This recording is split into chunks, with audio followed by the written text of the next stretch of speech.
I wish I could have told him that I loved him. I didn't get that chance. And I know there's somebody out there that's got the information we need. I mean, I just want justice for my son.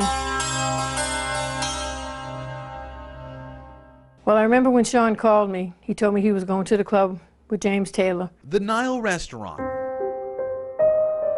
a hotspot on the peninsula. It was the first time they ever went there, and supposedly the last time they ever went there. They were Sean Ray and James Terry Taylor, childhood friends.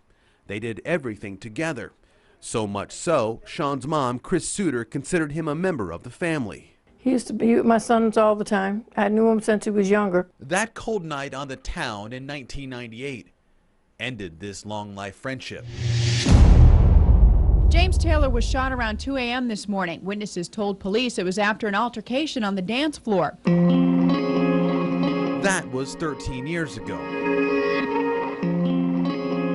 But for Suter, it was like yesterday, the look on Sean's face. When he came home the next day, he had blood all over his clothes. He was like in shock. The club was dark but full of people.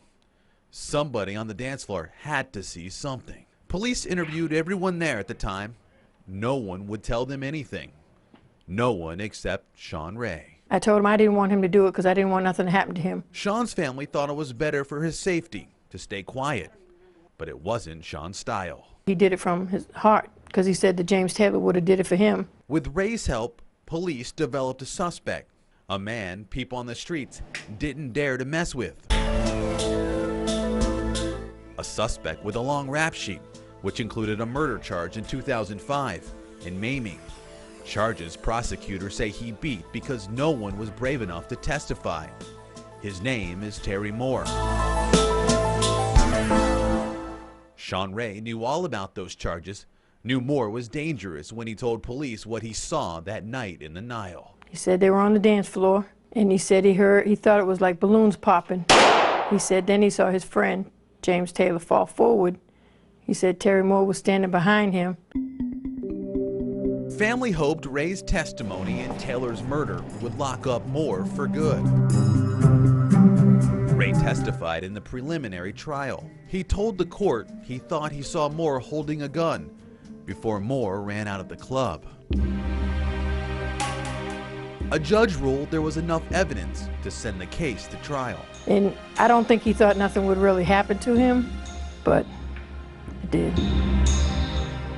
When another man came up, shot him one time in the head, and fled on foot. 2 weeks before Moore's trial, Hampton police rushed out to the Getty Mart on Mercury Boulevard. A man out front of the store was shot in the head. He was on the phone talking to somebody facing the opposite direction where the suspect came up behind him. So execution style? Basically, yes.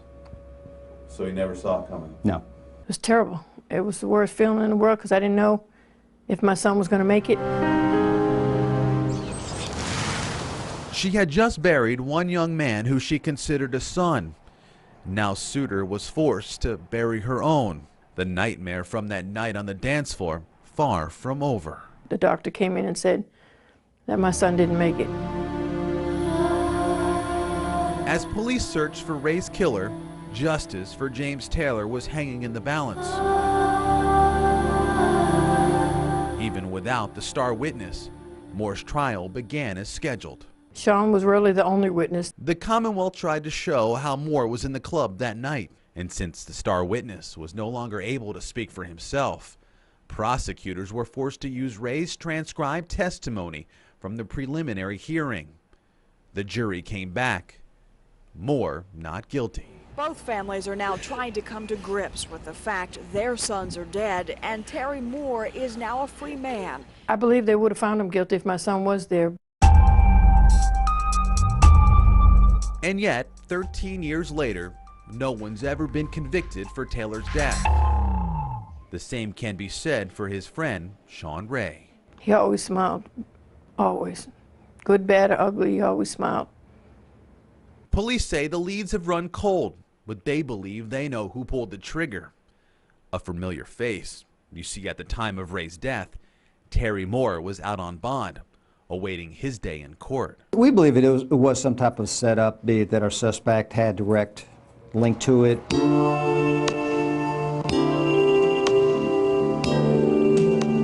And as if history had a way of repeating itself, Ray was shot late afternoon on a sunny day. There had to be people around, and there was, including a friend who was sitting in Ray's car when he went to use that payphone. He's too scared to say right now. Police say they just need to connect the dots. What they need is for someone to do what Sean once did for a friend. The same sense of bravery his family believes cost Sean his life. Until I have closure and know that, the person that took my son's life will pay for what he did, I don't feel my son can rest, and I know I can't. In Hampton, Jason Marks, 10 on your side.